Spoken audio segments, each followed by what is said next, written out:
افلا یتدبرون القرآن، تدبر قرآن، مولانا امین احسن اصلاحی۔ سورہ حجرات، تمہید۔ اعوذ باللہ من الشیطان الرجیم، بسم اللہ الرحمن الرحیم۔ یہ سورہ سابق سورہ الفتح کا ضمیمہ و تتمہ ہے۔ سورہ فتح میں کی آخری آیت میں تورات کے حوالے سے رسول اللہ صلی اللہ علیہ وآلہ وسلم اور صحابہ رضی اللہ عنہم اجمعین کی یہ صفت جو وارد ہوئی ہے کہ محمد الرسول اللہ والذین معہ اشداء علی الکفار رحماء بینہم، محمد صلی اللہ علیہ وآلہ وسلم اللہ کے رسول ہیں اور جو ان کے ساتھ ہیں کفار کے لیے سخت اور باہم دیگر نہایت مہربان ہوں گے۔ یہ پوری سورہ اسی ٹکڑے کی گویا تفسیر ہے۔ جہاں تک اس کی اہمیت کا تعلق ہے، اس کی وضاحت سورہ فتح کی تفسیر میں ہو چکی ہے۔ اس کی یہ اہمیت مقتضی ہوئی ہے کہ اس کے وہ مضمرات یہاں وضاحت سے بیان کر دیے جائیں جن کا بیان کیا جانا اس وقت مسلمانوں کے معاشرے کی اصلاح کے لیے نہایت ضروری تھا۔ یہ بات اپنے محل میں بیان ہو چکی ہے کہ قرآن میں احکام و ہدایات کا نزول حالات کے تقاضوں کے تحت ہوا ہے تاکہ لوگوں پر ان کی صحیح قدر و قیمت واضح ہو سکے۔ چنانچہ یہ سورہ بھی ایسے حالات میں نازل ہوئی ہے جب نئے اسلام میں داخل ہونے والوں کی طرف سے بعض باتیں ایسی سامنے آئیں جن سے ظاہر ہوا کہ یہ لوگ نہ تو رسول کے اصلی مرتبہ و مقام ہی سے اچھی طرح واقف ہیں اور نہ اسلامی معاشرہ کے اندر اپنی ذمہ داریوں ہی سے۔ چنانچہ اس ضمیمہ میں ضروری ہدایات دے دی گئیں جو اس وقت کے حالات کے اندر ضروری تھیں۔ ان احکامات و ہدایات کا تعلق تمام تر نبی صلی اللہ علیہ وآلہ وسلم اور مسلمانوں کے باہمی حقوق ہی سے ہے۔ کفار کا معاملہ اس میں زیر بحث نہیں آیا۔ ان کے ساتھ مسلمانوں کو جو رویہ اختیار کرنا چاہیے اس کی وضاحت پچھلی صورتوں میں ہو چکی ہے۔ سورہ کے تیسرے گروپ میں جس نوعیت کا تعلق سورہ نور کا سورہ مومنون کے ساتھ ہے، اسی نوعیت کا تعلق اس سورہ کا سورہ فتح کے ساتھ ہے۔ دونوں کا مزاج باہم دیگر بالکل ملتا جلتا ہے۔ سورہ کے مطالب کا تجزیہ۔ آیات 1 تا 5۔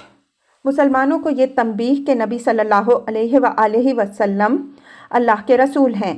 کسی مسلمان کے لیے جائز نہیں ہے کہ وہ اپنی رائے کو رسول کی رائے پر یا آپ کے حکم پر مقدم کرنے کی کوشش کرے یا گفتگو میں اپنی آواز کو آپ کی آواز پر بلند کرے یا آپ کو اس طرح پکارے جس طرح اپنے کسی مساوی درجہ کے آدمی کو پکارتا ہے صلی اللہ علیہ وآلہ وسلم۔ تقویٰ کی افزائش اللہ تعالیٰ انہی لوگوں کے دلوں کے اندر کرتا ہے جو اس کے رسول کے ادب و احترام کو پوری طرح ملحوظ رکھتے ہیں۔ جو لوگ اپنے آپ کو اللہ کے رسول اور اسلام کا محسن سمجھتے ہیں اور رسول کے سامنے خطاب و کلام میں اپنے توافق کا اظہار کرتے ہیں، انہیں ڈرنا چاہیے کہ اس طرح کی حرکت سے غیر شعوری طور پر وہ اپنے اعمال ہی نہ گنوا بیٹھیں۔ آیات 6 تا 10۔ مسلمانوں کا معاملہ مسلمانوں کے ساتھ اخوت کی بنیاد پر ہونا چاہیے، نہ کہ پارٹی اور گروہ کی عصبیت کی بنیاد پر۔ یہ جائز نہیں ہے کہ کسی فاسق کی روایت پر اعتماد کر کے مسلمانوں کی کسی جماعت کے خلاف اقدام کر ڈالیں جس پر بالآخر انہیں پچھتانا پڑے۔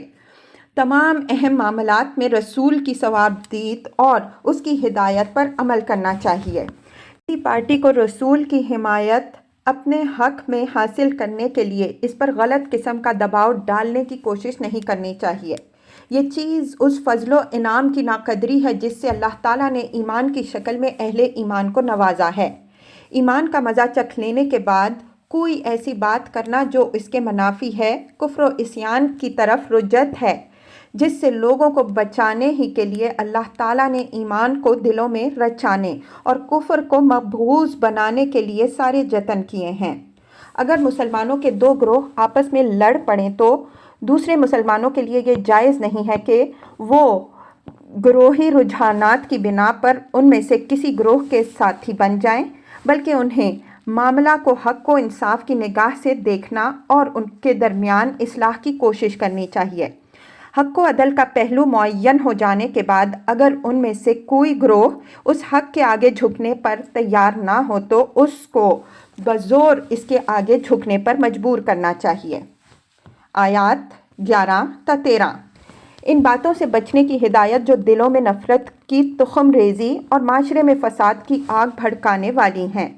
کسی کے لیے بھی جائز نہیں ہے کہ وہ دوسرے کی تحقیر کرے یا اس کا مذاق اڑائے یا اس کو عیب لگائے یا اس پر بہتان چست کرے یا اس کے خلاف بدگمانیاں پیدا کرے یا اس کی غیبت کرے یا اس کے عیوب کی ٹو میں لگے۔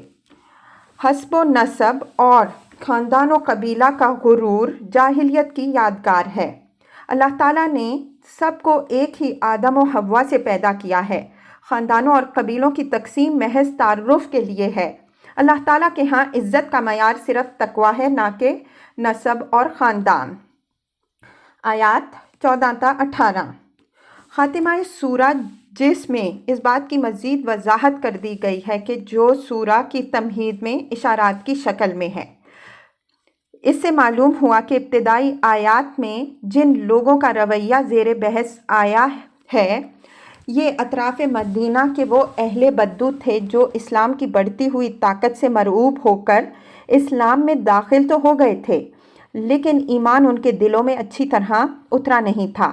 اس وجہ سے وہ اس پندار میں مبتلا تھے کہ اسلام لا کر انہوں نے اسلام اور پیغمبر صلی اللہ علیہ وآلہ وسلم پر ایک احسان کیا ہے۔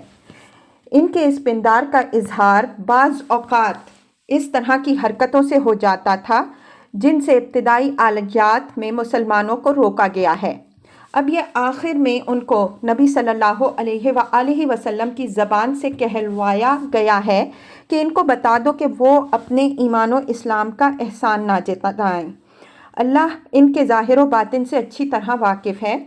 انہوں نے اطاعت تو ضرور کر لی ہے لیکن ابھی ایمان نے ان کے اندر جڑ نہیں پکڑی ہے۔ یہ ان کا احسان نہیں ہے کہ وہ پیغمبر صلی اللہ علیہ وآلہ وسلم پر ایمان لائے بلکہ یہ اللہ تعالیٰ کا فضل و احسان ہے کہ اس نے ان کو ایمان کی توفیق بخشی۔